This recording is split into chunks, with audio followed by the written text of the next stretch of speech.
I heard him before I saw him. Not his footsteps, the man moved like smoke, like something that had learned to exist without announcing itself, but the change he caused. The way the air in the room shifted. The way the darkness in the doorway became a different kind of darkness. I turned around. He was standing there in nothing but black trousers, arms folded across his chest, and every tattoo on his body was alive in the low light, the dragon coiling up his left ribcage, the serpent across his collarbone, the Korean script running from his shoulder to his wrist like a verdict written before I arrived. His jaw was tight. His eyes were on me with the kind of focus that made my skin feel like it had been touched without contact. I had been changing his sheets. At midnight. Because I thought he was in his study. I was wrong. Come to my room, Lilith. My name in his mouth was something I had never prepared for. I won't ask again. Welcome to Afro-Korean Dramaverse, my lovely viewers. Like, share, and subscribe, and drop a comment right now telling me where you're watching from.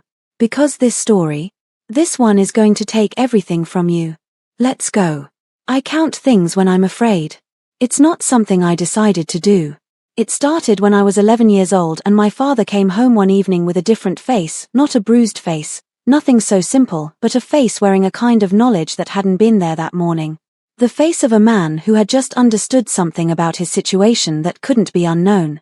I counted the tiles on the kitchen ceiling that night while my parents talked in low voices behind the closed door. 44 tiles. 12 cracked. 3 missing entirely. My father died when I was 23. He was a good man. He was also a man who had made himself useful to people who didn't know the difference between useful and owned, and by the time he understood the distinction it was far too late to explain it to them. He left behind a wife with a mortgage, a daughter with a plan, and a son who was 14 and still thought his father had simply had an accident. Kofi still thought that. I had decided, comprehensively, that he would continue to think that. I was 26 years old when I arrived in Edinburgh. Jamaican British, born in Brixton, raised between London and my grandmother's yard in St. Elizabeth where the air smelled like sugarcane and the women in my family had been built, every generation, like the earth made us and was satisfied with the result. I had my mother's dark eyes, my grandmother's stubborn jaw, and the specific kind of resilience that doesn't come from motivational speeches, the kind that gets burned into you by necessity, by years of being the person in the room who cannot afford to fall apart because everyone else already has. I counted things on the flight to Edinburgh. 4 hours and 20 minutes. 32 rows of seats. The man 2 seats ahead of me who checked his phone 17 times before takeoff. The number of times I recalculated my finances in my head, I lost count of that one. My mother's mortgage was 2 months in arrears. Her carer costs were swallowing everything I sent home.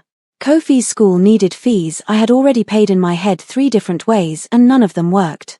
And then there was the other debt, the one my father had left like a piece of furniture nobody wanted but couldn't remove, the one that arrived at my mother's door periodically via men with soft voices and specific memories for numbers.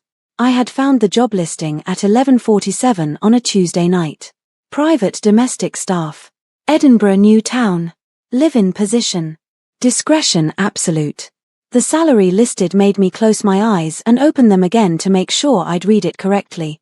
I had applied before midnight.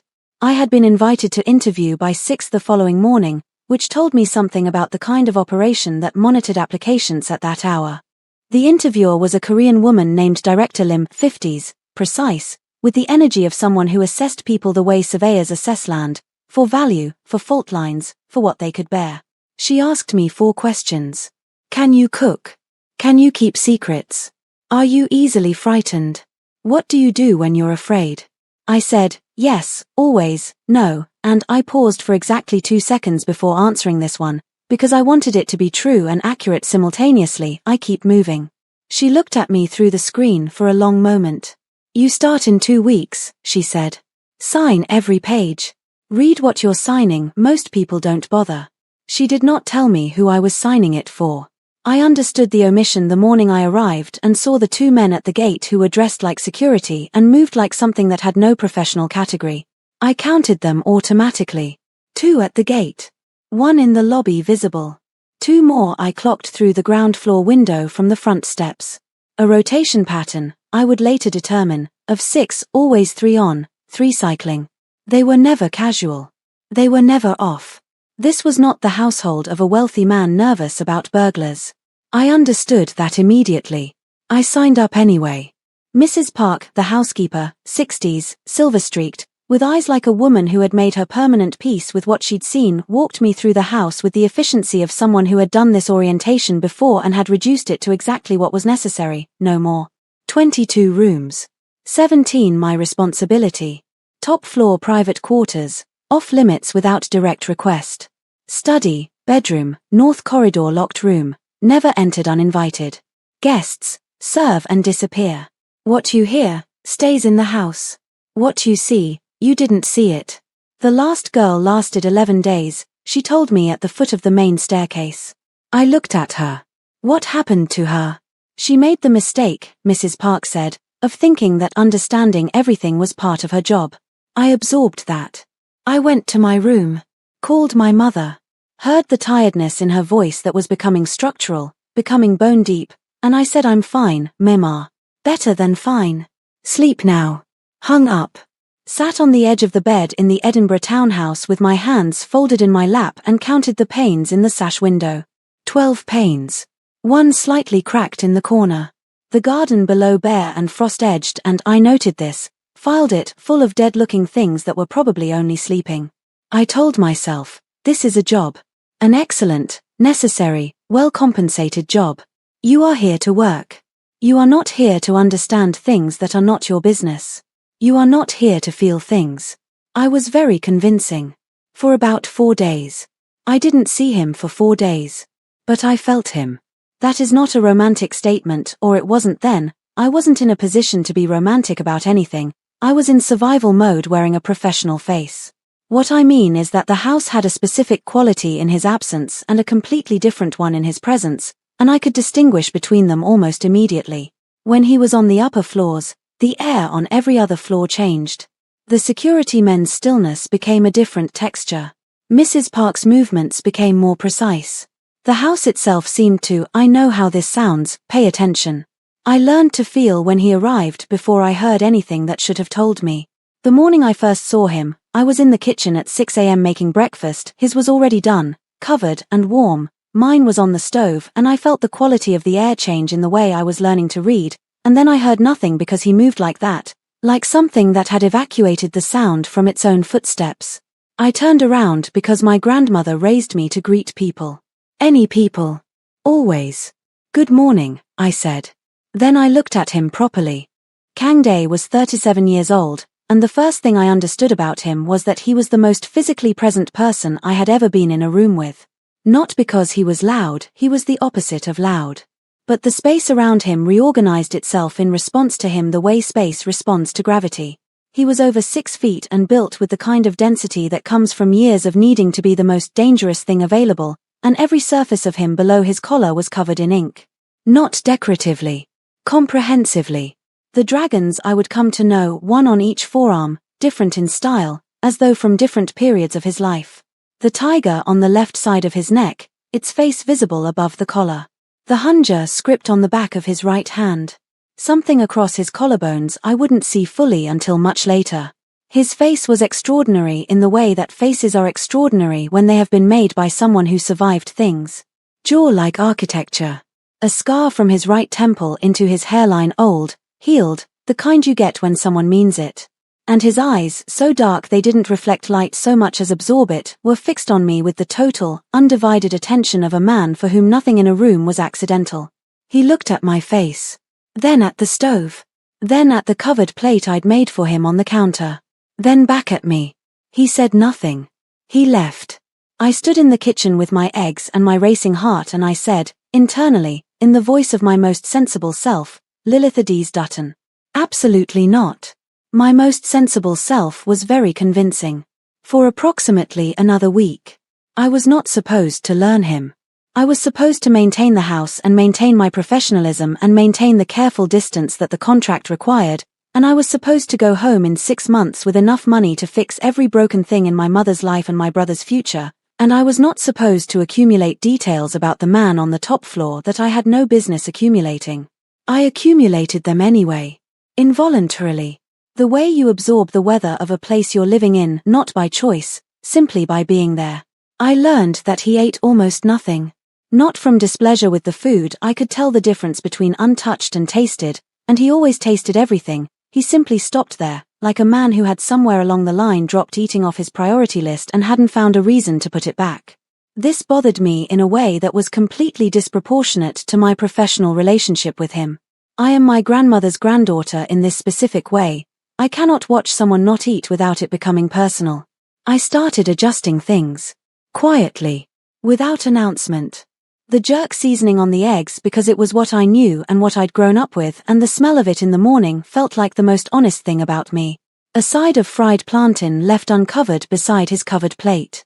Then one evening, because Edinburgh in December is cold in a way that makes you understand why people in cold countries are the way they are, I made Scotch bonnet sweet potato soup and left it on the counter and went to bed. I found the bowl completely clean the next morning. I stood looking at that clean bowl for longer than I should have. I told myself I was simply monitoring client satisfaction. I was lying.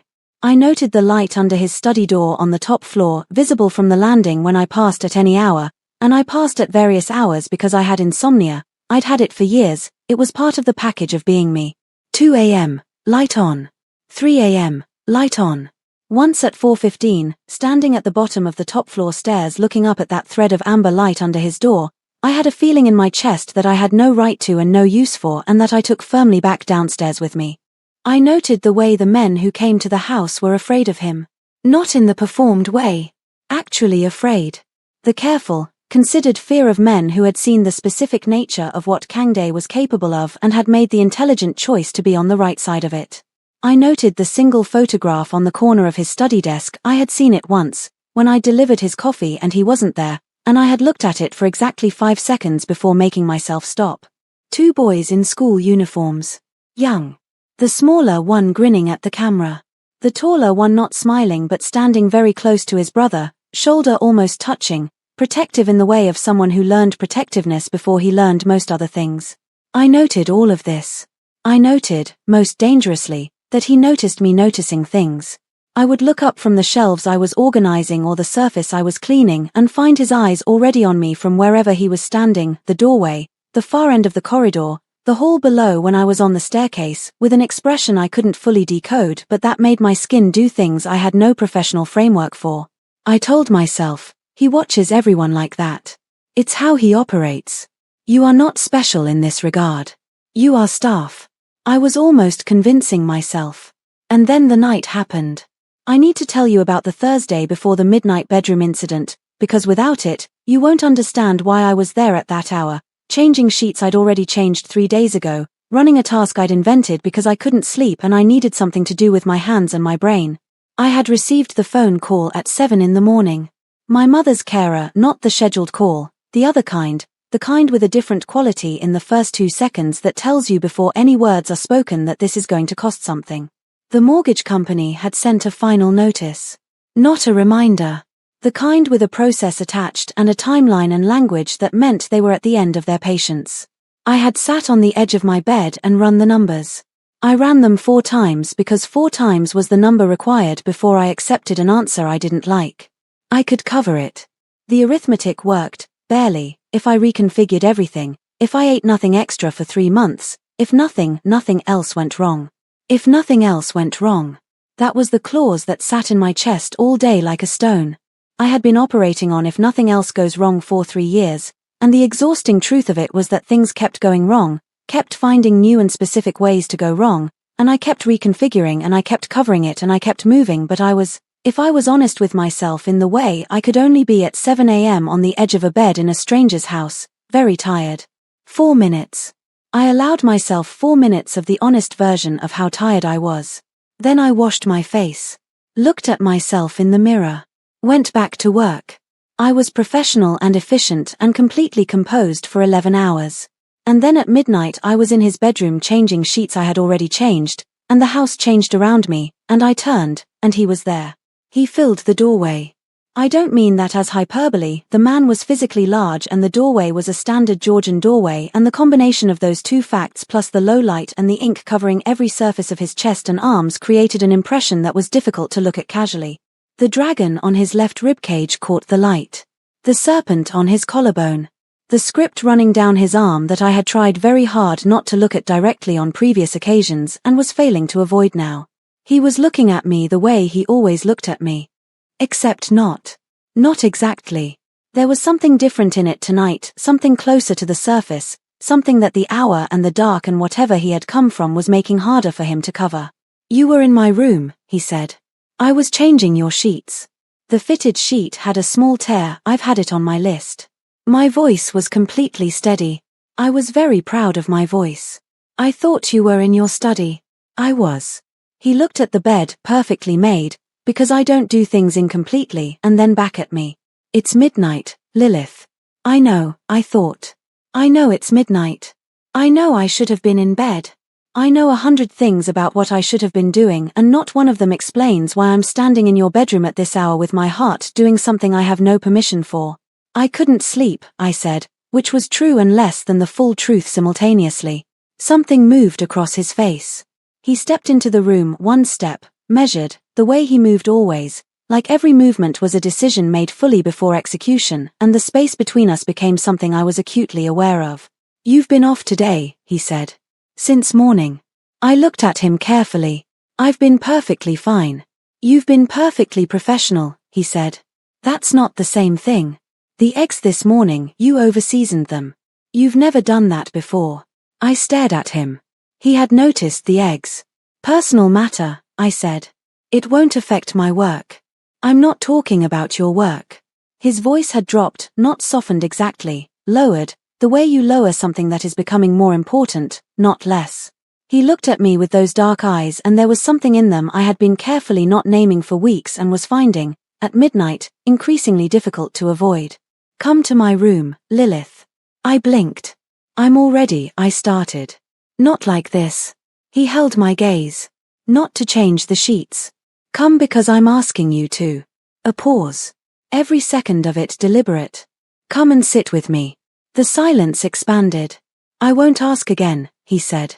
I looked at him for a long moment. I thought about Mrs. Park's first day instructions. I thought about my mother's mortgage letter. I thought about the 11-day girl. I thought about the contract I'd signed. I thought about Kofi, 17 and brilliant and not yet understanding what things cost. I thought about the clean soup bowl. "Close the door," I said. "I will not tell you everything. Some things are not for narrating. Some things belong only to the two people inside them and the hour that held them and the city beyond the windows that asked no questions." Edinburgh at midnight in December makes a particular kind of dark, the amber of the street lamps reflecting off the wet cobblestones 4 floors below, the castle invisible above the cloud, the whole city reduced to whatever was immediately in front of you. To the room you were in. To the person across from you. I will tell you that we talked first. For a long time. He sat in the chair, I sat on the edge of the bed I'd just made, and something happened between us that I did not have language for, an opening, a mutual lowering of things we'd both been carrying at chest height. He told me things. I told him things. The particular honesty of 2 in the morning, which is different from any other hour's honesty and more dangerous, and neither of us stopped it. I will tell you that at some point the talking became something else. That it happened the way inevitable things happen, not suddenly, but with the feeling that it had been approaching for a long time, and the only surprise was that it had taken this long to arrive. I will tell you that he was, I need the right word here, careful. Careful in a way that cost him something, that you could feel it cost him, this man who had built an empire on decisiveness and moved through rooms full of dangerous men without a flicker of hesitation. With me he was careful. With me, in the dark, he moved like someone who understood that this was different from everything else and was determined not to treat it the same way. I will tell you that his tattoos, close up, told stories I couldn't read but felt. I will tell you that I forgot, for a few hours, to count anything. That almost never happens. That is how I knew. I woke up and knew immediately where I was. Not in the disoriented way, not the scramble to locate yourself, the ceiling, the room, the day. I woke up completely, all at once, the way I always do, and I knew exactly where I was and exactly what had happened and exactly how much trouble I was in. His bedroom. His bed. The perfectly made bed that I had fitted with hospital corners 12 hours ago. Edinburgh's winter light was coming through the tall windows, grey-white, early, the kind of light that is less illumination and more the suggestion of it. The city below was beginning, the sounds of it muffled by glass and distance. A delivery van. The far-off toll of something. The ordinary mechanisms of a morning. I lay still for a moment and assessed. He was beside me. Asleep, or I thought he was asleep. I would later learn that he almost never fully slept, that what he did was a lighter version of rest that had his body horizontal but his mind never completely offline. His arm was over my waist. Not possessively, gently. Like something placed there very carefully. The tattoos at close range were extraordinary. The dragon on his ribcage was enormous, worked in black and deep red, every scale detailed. I could see the Hunja script on his forearm fully now, a column of characters I couldn't read that somehow managed to look, in the morning light, like both a prayer and a threat.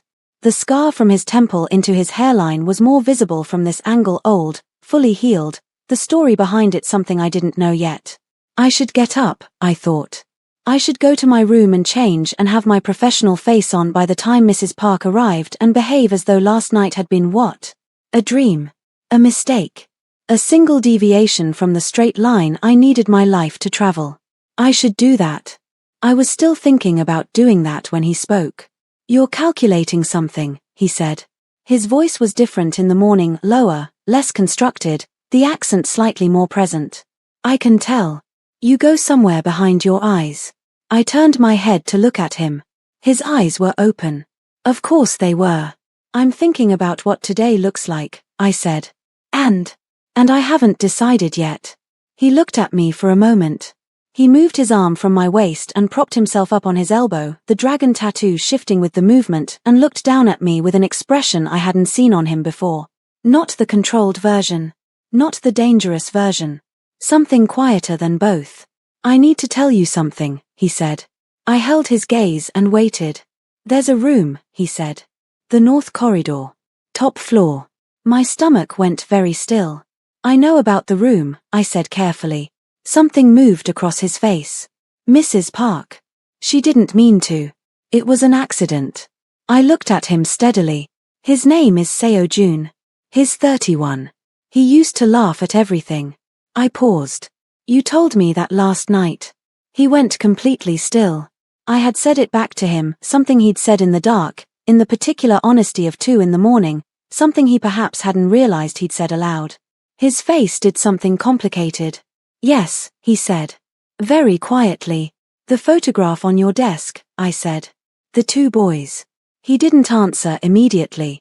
He looked at me with those dark eyes and I felt as I had felt from that first morning in the kitchen, as I had been carefully not acknowledging for weeks the specific weight of being seen by him, of being the subject of the complete, undivided attention that he usually reserved for things that mattered. I brought him here to keep him safe, he said.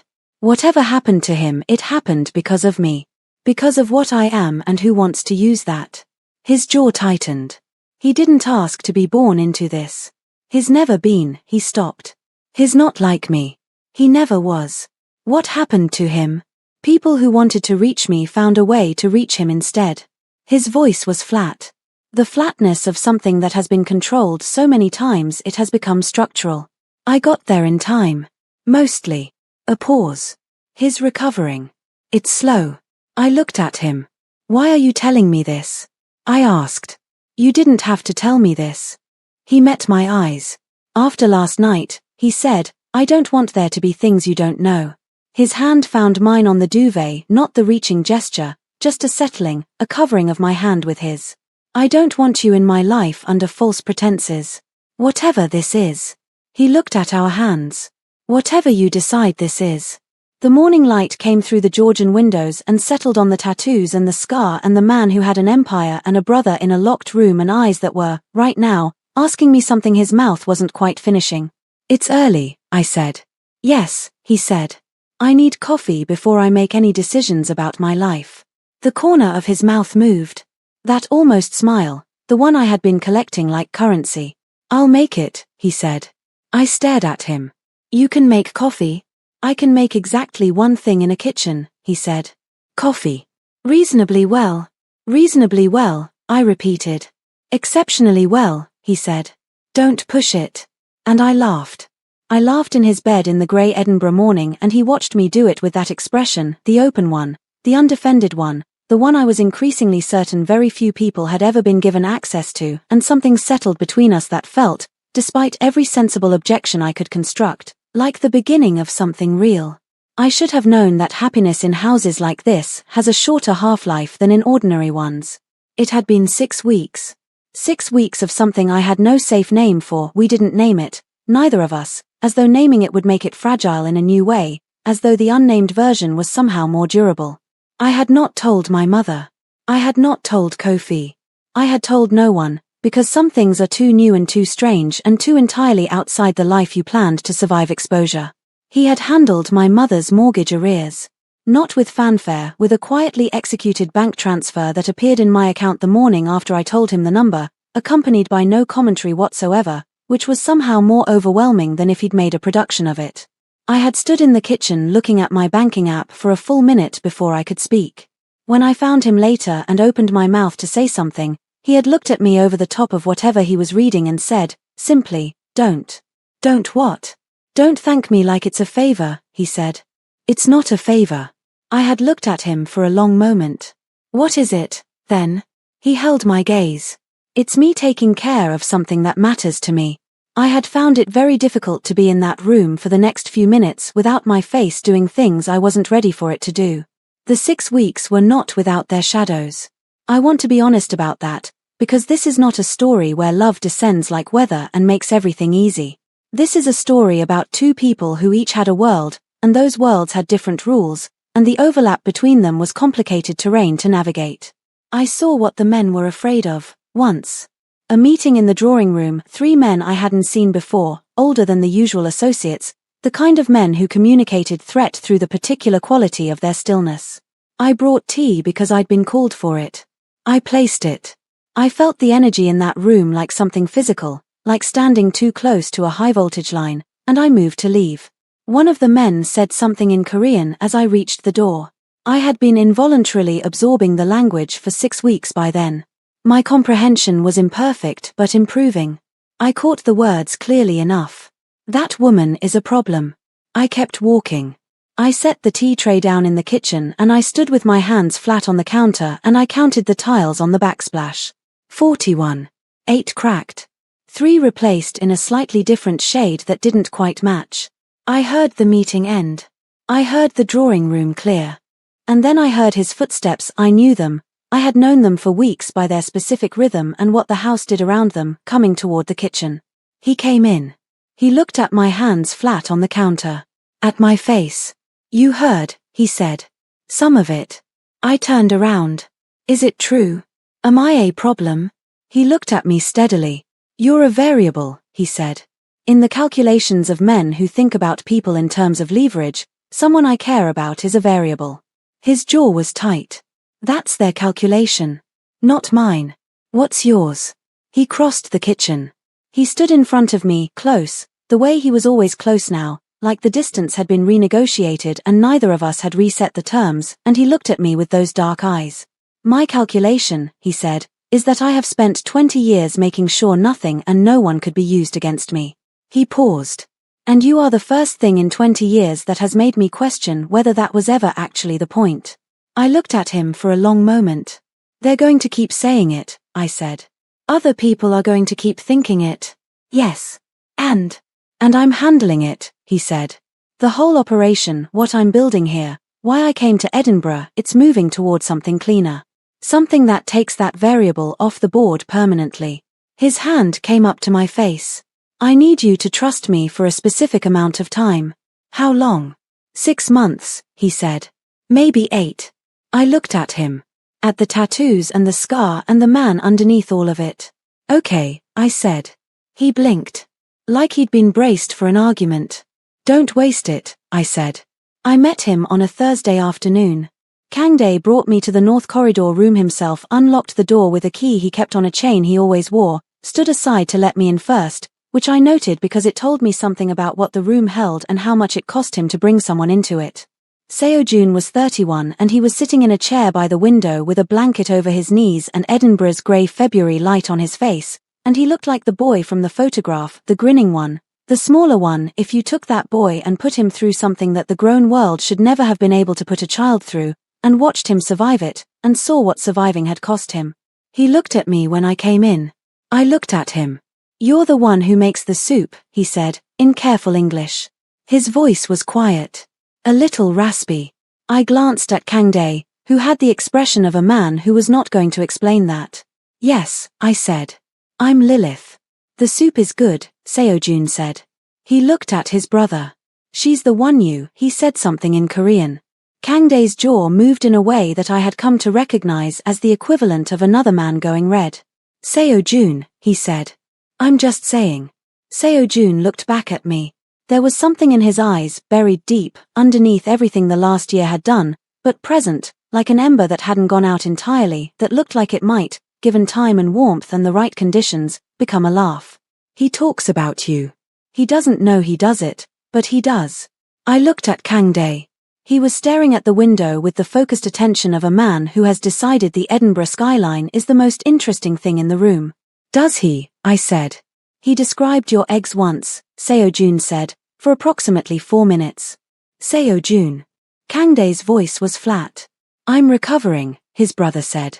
"It's good for me to talk." I laughed. It came out before I could moderate it, full and genuine and probably too loud for the room and its quietness. Seo-jun's face did something at the sound of it. The ember shifted. Just slightly. But I saw it. Kang Dae saw it too. He looked at his brother's face and something happened behind his eyes that I felt more than saw, a wave of something large and private passing through him and being controlled, contained, directed back down. He looked at me across the room with an expression that was so much more than thank you that thank you would have been inadequate to hold it. I looked back at him. "Not yet," I had said, about his brother's laughter. Not the same as not ever. I was beginning to believe it. Spring came. The garden below my window that had been bare and frost-edged when I arrived was, by April, extraordinary. The wisteria along the south wall was beginning. The roses were building toward something. The whole garden was doing what things do when they've been waiting through a long cold, becoming, finally, what they always were going to be. I had stopped counting the days. I had started counting different things. The number of mornings he appeared in the kitchen and made his exceptionally good coffee and drank it across the table from me while Edinburgh came slowly awake outside. The number of times I had heard Seo-jun's laugh, it was returning, unevenly, in pieces, but returning. The number of times I had caught Kang Dae watching me with that expression and not looked away when he saw me catch him, which was its own kind of vocabulary, its own kind of statement. I was happy. I was aware that I was happy in the provisional way that you're aware of things that could be taken, that have conditions attached, that exist inside circumstances that could change. I held it carefully, like something I didn't want to crush. The black car appeared on a Tuesday. I was on the first floor, the window seat in the drawing room where I sometimes sat with a book in the late afternoon, and I looked down at the street and saw it, parked directly opposite the townhouse. Not a residence car. I knew the residence cars by now. No plates I recognized. Darkened windows. And it was still, not idling and waiting still, but the specific stillness of something that had arrived with a purpose and was taking its time about executing it. I watched it for 10 minutes before I mentioned it. I found Kang Dae in his study. Knocked. Entered when he said to. "There's a car outside," I said. Black. Opposite the house. Darkened windows. It's been there at least 10 minutes, probably more. He was already standing. He moved to the window, not to look out of it, away from it, a specific positioning I understood immediately was not accidental. He took out his phone. Made a call in Korean, brief, 3 sentences. Listened. Said 2 more words. Hung up. He turned to look at me. His face was the controlled one. The dangerous one. Every wall up, every door sealed. I knew, now, what was behind those walls, which made the seeing of them go through me differently than it used to. But his eyes. His eyes were doing something that the walls hadn't contained. I had seen many things in his eyes over the months. Hunger. Honesty. The particular open expression that he only let surface when it was just us. Amusement, rare and precious. Once, in the North Corridor room, something that had broken my heart and put it back together simultaneously. I had not seen this before. What was in his eyes right now, looking at me across his study in the Edinburgh April light, was very carefully managed. Very precisely controlled. But it was there. It was fear. Not for himself. The man was not afraid for himself. I understood that about him completely, had understood it almost from the beginning. Whatever Kang Dae was, he was not a man who feared his own consequences. He was afraid for me. Who is it? I asked. My voice was steady. My hands were very still. He looked at me for a long moment. People from Seoul, he said. People who should not know I'm here. Who should not. He stopped. His jaw tightened. I don't know yet how they found this location. Is this connected to Seo-jun? Another pause. Longer. Possibly, he said. The people who hurt Seo-jun have associates. If they traced, he stopped again. He was doing the calculation behind his eyes, running numbers I couldn't see, assessing variables I didn't have full access to. He looked at me. I need you to go to your room, he said. Lock the door. Don't open it for anyone except me or Mrs. Park. I looked at him steadily. No. The word landed in the room like something solid. He blinked. Lilith. I'm not going to my room, I said. I'm not going to sit behind a locked door while you handle something that. I stopped. Found the right words. We said 6 months. We said I trust you and you handle it. I'm trusting you. But I'm not disappearing into a room while you do it. That's not how I'm built. He looked at me for a long time. The car was still outside.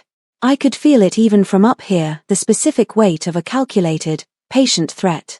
The kind that had taken its time arriving and was prepared to take its time executing. Come here, he said. I crossed the study. He pulled me in both arms, the full embrace, my face against the tattoos on his chest, his chin on the top of my head, the heartbeat I knew now as well as my own signature. I'm going to fix this, he said. Into my hair. Quiet. Certain. Whatever it takes. I'm going to make this safe. I know, I said. You should be angry at me. For bringing this to you. I'll be angry later, I said. When it's over. He held on tighter. We stood like that for a moment, the two of us, in the study, with Edinburgh's spring afternoon outside and the black car on the street below and whatever was coming, and I thought about the frost-edged garden in November that I'd looked at through my window on my first night and seen only dead things. I hadn't known, then, that they were only sleeping. I know now. 3 days later, the car was gone. Kang Dae told me it had been handled. He said it the way he said things. He meant completely, flat, direct, no performance attached. I believed him. I believed him until the morning I went to make coffee and found Mrs. Park standing in the kitchen with her coat still on and her hands clasped in front of her and an expression on her face that I had not seen before, not in 5 months of living in this house, not once. She looked frightened. Where is he? I asked. She looked at me. Mrs. Park. Where is Kang Dae? She said, he left at 4 this morning. He said to give you this. She held out an envelope. My name on the front. His handwriting, I knew it now, had learned it from notes left beside covered plates, from a word written in Korean on a napkin he'd slid across the kitchen table one morning while teaching me. I looked at the envelope. I looked at Mrs. Park's face. And I understood, with the specific cold clarity of a woman who has been counting things her whole life and knows when the numbers have changed, that whatever was in that envelope was going to be the most important thing I had ever read. Or the most devastating. I reached out and took it. My hands, for the first time in as long as I could remember, were not steady. Friends, if you are not absolutely losing your mind right now, that envelope, those unsteady hands, Mrs. Park's face, then I don't know what to tell you. Hit that like button right now. We need to know you're here with us. Drop a comment telling us where you're watching from and what moment destroyed you the most. Was it the morning after? Was it Seo-jun and the soup? Was it the fear in his eyes? Was it that envelope? Because we need to know, and more importantly, you need to subscribe right now because the continuation of this story is coming, and if you miss what's in that envelope, what Kang Dae did at 4 in the morning, and what Lilith does next, you will never forgive yourself. More stories are coming that will wreck you just as beautifully as this one.